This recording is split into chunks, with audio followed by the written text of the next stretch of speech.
Hello नमस्कार दोस्तों, मैं शिवेंद्र आप सभी को स्वागत करते हैं शिवेंद्र ब्लॉग में। तो कैसे हैं दोस्तों, उम्मीद करता हूँ आप लोग बहुत अच्छे होंगे। दोस्तों खेसारी भैया के फ्रेंड रहे तो वीडियो को लाइक कर दीजिए, साथ ही चैनल पर नए चैनल पर आए होंगे तो आप लोग चैनल को सब्सक्राइब कर लीजिएगा।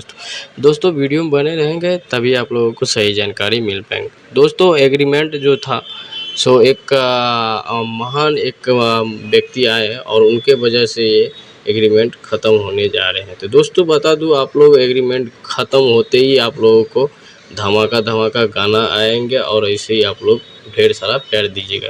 दोस्तों जो कल जो गाना आया था सजनवा, काफ़ी आप लोग ढेर सारा प्यार दिए का 11 लाख आप लोग व्यूज़ दिए, आप लोग इतना प्यार दिए हैं। तो भाई लोग आप लोग इतने दिल से चाहते हैं तो आप लोग ऐसे ही देखते रहिएगा शिवेंद्र ब्लॉग। और चलते हैं अगले वीडियो में मिलेंगे दोस्तों फिर से।